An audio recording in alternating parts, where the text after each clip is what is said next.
Apple has always been notorious for their ludicrous pricing, from their $1,000 Pro stand to their new $550 AirPods Max.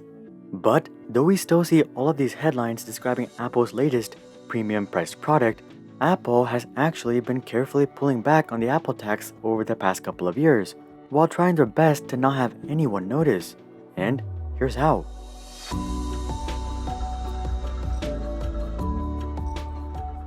Starting off, smartphone sales have actually started to decline over the past couple of years.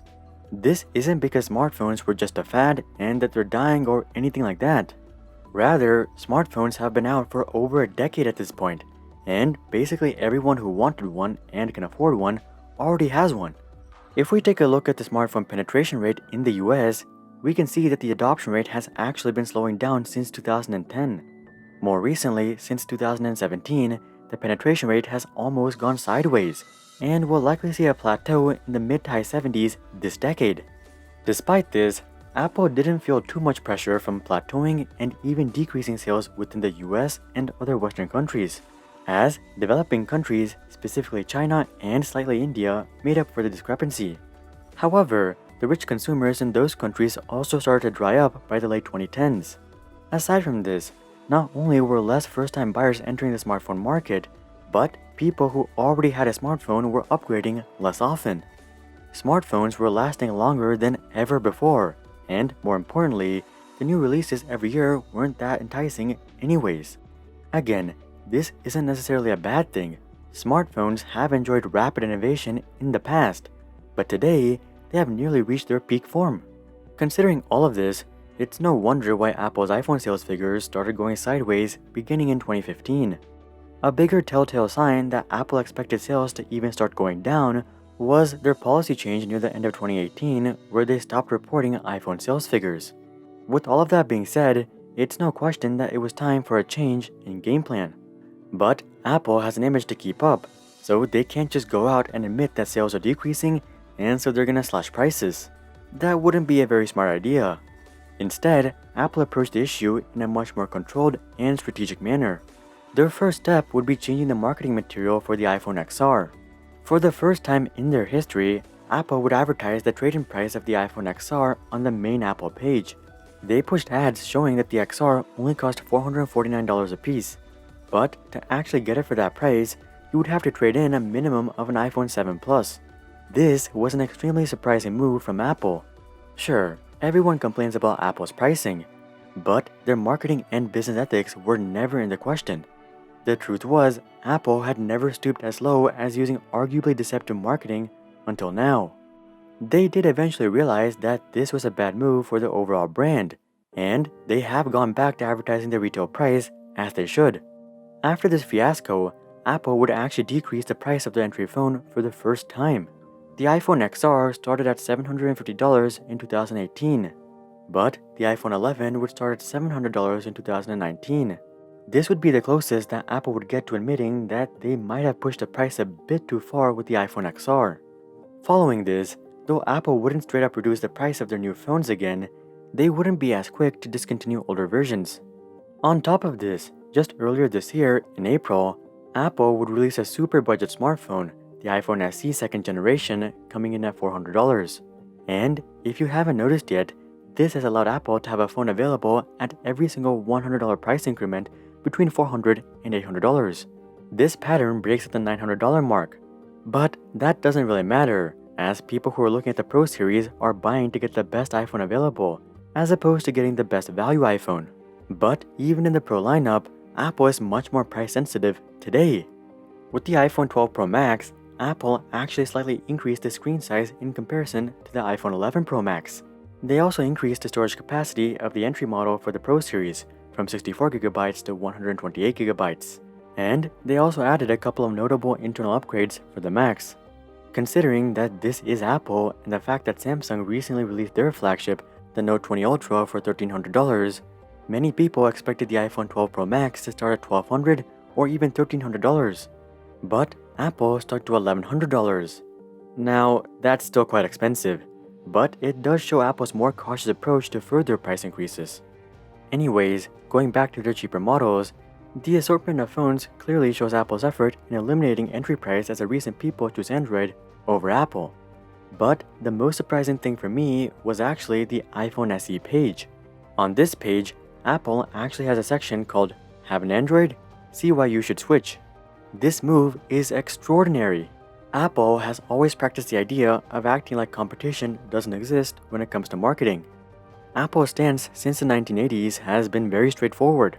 If you're looking for cheap or value tech, feel free to shop around. If you want the best, however, come to us. Over the years, they have never felt the need to justify that their products are better until now. Today, not only do they have a page establishing their dominance, but they even accept trade-ins of Android phones. Truly, quite a turnaround within the iPhone lineup itself. However, the major cuts in the Apple tax are actually found elsewhere, specifically accessories and services. Take the Apple Watch for instance. When the original Apple Watch came out, the starting price was $350. But today, you can get a brand new Apple Watch from their official website for only $200, or nearly half the price. Granted, it is a couple of years old, though not much has really changed since then, and this too is on purpose. Here, Apple is taking advantage of a classic pricing technique called contrast pricing. The idea entails offering a more expensive product with little added value that makes the original product seem a lot cheaper. Sure, the blood oxygen app and the ECG app may be extremely helpful for a subsection of the population, but it doesn't really matter for the average person. And as for cellular functionality, you have to pay another $10 per month to even take advantage of that feature. So, unless you're looking to add your Apple Watch to your data plan, the cellular functionality isn't all that useful. Considering this, for the average consumer, the Apple Watch Series 3 is basically the same as the Series 6, but it's half the price. By creating this contrast, they hope that you'll follow through with the purchase of the Apple Watch Series 3, as this gives them a huge advantage. If you have an Apple Watch and an iPhone, you're much less likely to switch over to Android when you upgrade your smartphone, as that will essentially make your Apple Watch useless. As you can see, Apple has transitioned the Apple Watch from a luxury accessory to a practical accessory intended to keep you in the Apple ecosystem. A similar pattern can be found with their AirPods lineup as well. The original AirPods are really what they expect the average consumer to buy, and the AirPods Pro and Max are really just there for contrast pricing. This strategy is even clearer with all of their services. Not a single one of their services is premium priced. In fact, they're all extremely competitive. For instance, take a look at Apple Music. The pricing is identical to Spotify Premium across the board. And for the same price, you get a larger music library and likely a more optimized experience. Taking a look at cloud storage, we see a similar story. Apple's iCloud pricing is identical to Google's cloud storage solution. They both charge $299 a month for 200 gigabytes and $999 a month for 2 terabytes. It should be noted, however, that Google's free tier offers 15 gigabytes as opposed to Apple's free tier that only offers 5 gigabytes. Anyways, finally we have the Apple One, which combines Apple Music, Apple TV, Apple Arcade, and iCloud for quite competitive pricing. As you can see, there's really no remnants of an Apple tax across any of their services. But then, why do they still release outrageously priced products like the AirPods Max and the Pro Stand? Well, the answer is brand perception and PR. The media and social media don't care if Apple releases a budget phone, as though that's practical, it's really not that interesting. Moreover, Apple doesn't want the media to focus on that anyways. But what about a $1,000 monitor stand that accomplishes nothing more than just holding your monitor? Now that's outrageous and exciting. By releasing such products, Apple is able to control the media cycle to focus heavily on their high-priced items, which reinforces that Apple is a luxury brand that offers premium products only. They really have no intention of actually selling very many of these products, or making much money off of them, if any. They don't even keep them in stock. Taking a look at the delivery times for the Pro Stand, it's 3 weeks out, meaning that it's likely coming straight from China.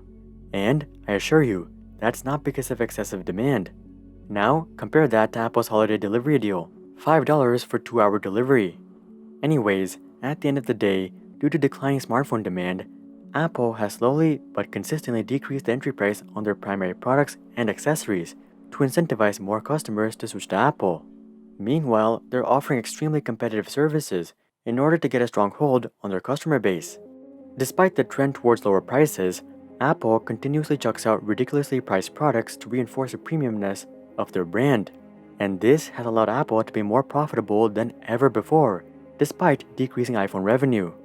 Evidently, their innovation when it comes to technology may have stalled, but their innovation when it comes to business is stronger than ever. And it's no wonder why they're one of the fastest growing companies in the world despite already being at the top. How do you guys feel about Apple's strategy overhaul? Comment that down below. Also, drop a like if you guys thought this video explained Apple's master plan well. And of course, consider joining our Discord community to suggest future video ideas, and consider subscribing to see more questions logically answered. But until then, I'm Hari, and I'll see you guys on the next one.